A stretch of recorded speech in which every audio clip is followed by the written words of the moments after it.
Hey, we're back. It's Dave with another episode of Blockbuster Underground. Well, not introducing Chloe, but there's Chloe. She may or may not do anything. She's pretty sleepy right now. Hey, dead weight dog. Hey, Nugget. Chloe. Anyway, gonna do a little recap of New York Comic Con, which was this weekend. They showed a couple of trailers for stuff. They announced a few new figures coming out, and yeah. So let's see what's what. So with Comic Con, they always do the Hasbro's always got a panel that they do every year, showcasing the new figures that are coming out. Oh my God! Quick, get your wallets ready, people. So as you know, I was big into collecting Star Wars for many a year, as you can see from behind me. Um, whoops, Falcon's down there. Anyway, the Hasbro panel for this year's Star Wars announced they are releasing. Well, they announced three new vintage figures, and my God, they are just like they're losing it. One of the ones they announced was Dr. Evazan, which I bought 11 years ago. Still have it, exact same figure, but it's a new card back. Oh my God. Yeah, hard pass on that. And the second vintage figure they announced was a Snow Trooper. New sculpt on the body, yellowing on the pants, soft goods skirt on the back. Still comes with the E11 blaster. Yeah, anybody that doesn't have probably 20 or 30 snow troopers minimum, and if you've had them for long enough, they're already yellow. Anybody who collects those figures knows what I'm talking about. I got some biker scouts and some stormtroopers. Something to do with the plastic and the way it works over time with light, and yeah, if you know, you know. Anyhow, so the GI Joe stuff they announced was a little bit more enticing, I guess you could say. They announced a few. They announced a new classified series figure and three new retro card backs. So first classified one they announced was Footloose, infantry soldier. He had the camouflaged helmet. Really cool figure back in the day. I remember him distinctly getting him. Next up, we've got a retro carded rock and roll. That's cool because I was planning on getting that figure for a while. Had him on the wish list on Amazon, and it was like $34 or something. And then it just went out of stock, and then it came back. It was like 80. I'm like, what? So yeah, I wouldn't mind picking him up. Then we got two from the Cobra side of things. We got a retro Doctor Mindbender. That should be pretty cool. I'm not sure if it's a soft goods cloak on his or not, but hard to tell from the photos they showed. And we're getting a retro Viper, which will be good for army building, because those were basically the upgraded version from the original Cobra officers to the Crimson Guards, which were like Cobra Commander's Elite. But then the Vipers were kind of the upgrade from the regular officers to the new version. Then they had the Bats came in and all sorts of other shit. Went crazy after a while. Um, Honestly, I was heavy into the Joes from about 82 to 86, probably. You know, at that point, high school, boarding school, just dropped out of it. Um, and look at me now. If only I'd known then what I know now. Hmm. Yeah. So yeah, they announced a new Ghostbusters HasLab too. It looks like it's a three and three quarter scale Ecto one with full working lights, and pull the back out, get the proton packs out and stuff. So anybody that's into that, looks pretty cool. They dropped a new trailer for the Wolfman movie, the Lee Winnell movie. Got to do the Invisible Man. Looks pretty good. I'm digging. Like I like check out my review of Salem's Lot if you haven't already seen it. I had a lot of fun with that movie.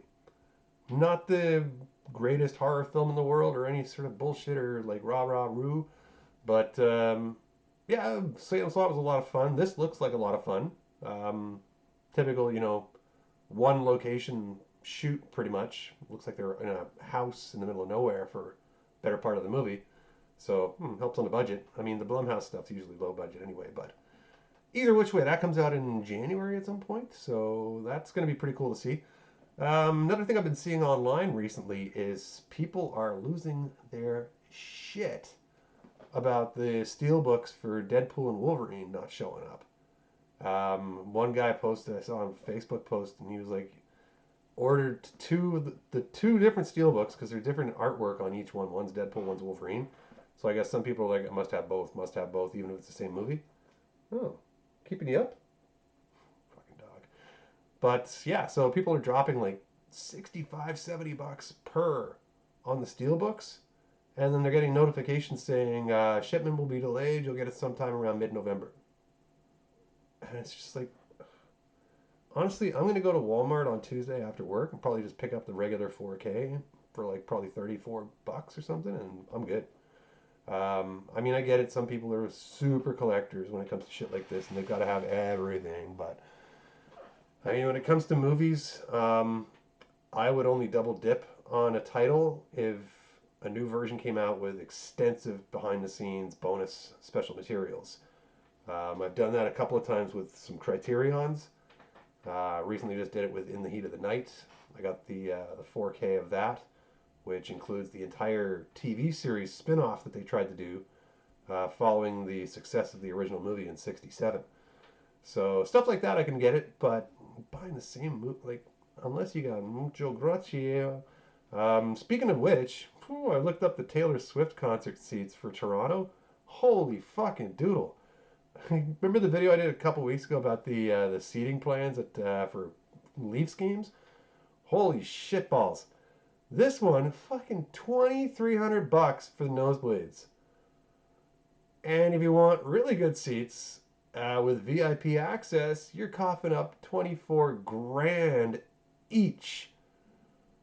I went online after reading that and I was like, how much does it cost for 10 days in Ocho Rios, Jamaica for a nice resort? $2,200. How much is a flight from Toronto to Jamaica and on Air Canada business class with the fucking fancy seats, the whole fucking like cube unit thing and everything? 4 grand. Like, are you kidding me? $24,000 a seat. Like, oh, but you get the meter afterwards. Oh, yay! Sorry, but guys, obviously I'm not the demographic that lady is shooting for fans. I mean, nothing against her. Just good business savvy. She makes a lot of money. She's really popular. But I'll stick with Pearl Jam. Thanks, guys. Anyway, what else happened? Oh, the Daredevil show. They dropped and they showed another trailer at Comic Con, which they still won't put online for the regular fans to see, even though it's the same one they showed at SDCC in July. I don't get it. But the show is due to start on Disney Plus on March 4th, 2025. It has been confirmed to be a TVMA title, so it is going to be very dark, very violent, very. Charlie Cox said there's stuff he's surprised, and D'Onofrio also said this. I remember seeing an interview with him with some of the stuff that they've done in this first half of the season. Because remember, it was supposed to be 18 episodes, and then they started shooting it, and they got like 6 episodes through, and they were like, "This is shit." Apparently, the original story by episode 6, Matt had not yet put the suit on. Still, it's like, what? Like, and people are like, "No, he never wore. They didn't wear the suit until the end of season 1." I'm like, "Yeah, but he was running around with the fucking ninja style gear from like first episode." But yeah, it scrapped that entire run. Got the showrunner from the Punisher series and retooled the entire script, and now they're splitting it into two separate season 1, season 2, and it's going to be like I think 9 episodes each because originally it was supposed to be 18 full run right at once. It's like holy shit. But the plan now is to split it 9-9. Um, but if what they're saying, like Cox and D'Onofrio are saying, this sounds like they. Cox apparently said that he does get an F bomb to drop in season 1, and he's like, "Oh, shocked that they had let that fly." And he's like, well, "Good to know for season 2 because it's probably going to get a lot wilder." But yeah, I'm super stoked for the new Daredevil show to come back. I loved the Netflix one, but when they ended it, I was like, "Come on, man! Like you could still you can Fucking end the season with Bullseye being created. It's like, well, Bullseye was kind of already created, but Bionic Bullseye. Yeah, lost cause on that one. It was a great show though. I would, if there was a way to buy legitimate, like if Disney put out or Netflix or someone put out season 1, 2, and 3 of Daredevil from Netflix on like 4K disc, I would buy it, 100%. That's how. Like I know you can still stream it on Disney, but I would. That show was so good, I would buy those seasons. Same thing goes for the Born Again series. If it's as good as they're saying it's going to be, day one 4K, 100%. Let's see. Other than that, let's see. Oh, Joker Digital is October 29th. Um, Romulus Digital just dropped on the 15th. Deadpool and Wolverine, as I was saying before, comes out on Tuesday in 4K. Twisters is coming out on Tuesday also. Let's see. November. Beetlejuice comes out on disc in November. Digital's already out, so you can buy it or rent it on like iTunes and stuff. And Gladwick next month. Gladiator 2 and Wicked. And see the shit with Cynthia Erivo getting pissed off that somebody photoshopped the poster to look like the Broadway one? And it's like, okay, like, come on. Like, the, look what they were trying to make it look. She's like, it was an illustration. It wasn't real photo. It's like, fuck, come on, get over yourself. Who cares? Some fucking kid with a few extra hours of the crack version of Photoshop decided to dick around and fucking changed. Oh, he changed the lipstick and he covered her the eyes because the fucking Broadway poster looks just like that, even though it is an illustration. I get it, but whatever. Yeah, people, like, get over yourselves. Like, you got better things to worry about. Like, look at November 5th. God, I'm glad I'm not in the States. How anybody can, how anyone could vote for the orange julep, I don't know. That also being said, I saw the Apprentice movie with Sebastian Stan and Jeremy Strong. Holy macaroni, that is a good film. The Sebastian Stan, like, you can't tell it's him. It's uncanny. I haven't seen this kind of like chameleon ability of acting since like I think Bale and Johnny Depp are the only two I can think of off the top of my head who can do it. Where they literally transforms into the character. You can't even tell it. Like I was sitting there at one point, I'd stop and I'd think to myself, "This is Bucky playing Trump." Like, holy shit, really good. Jeremy Strong also is Roy Cohn. Roy Cohn was a slimy son of a. Jeremy Strong deserves an Oscar. They both do. They deserve Oscar nominations for their performances in this movie.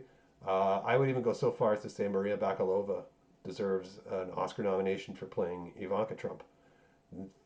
It's that good. We're not talking. They're not doing like an SNL caricature sort of skit um, version of Trump. Like it's. I mean, you can tell it's not, but you know what I mean.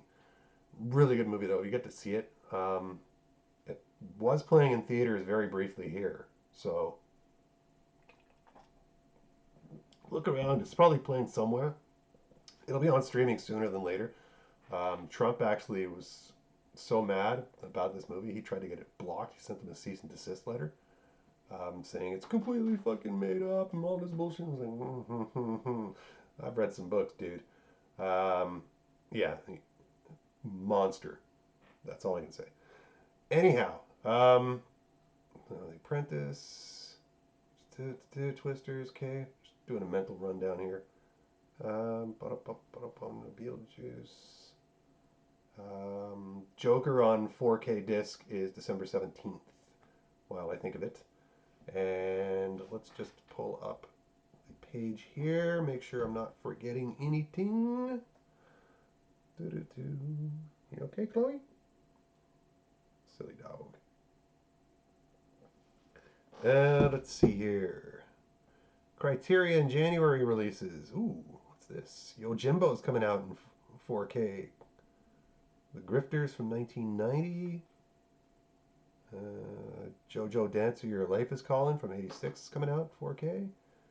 Legends of the Fall 4K is coming out soon. Let's see what else we got. Great Gatsby 1949 version. Jesus. Silent Night, Deadly Night 40th anniversary, December 10th. Golden Fern. Print. Planet Earth Trilogy Collection on Blu-ray November 5th. Speak No Evil, a movie with oh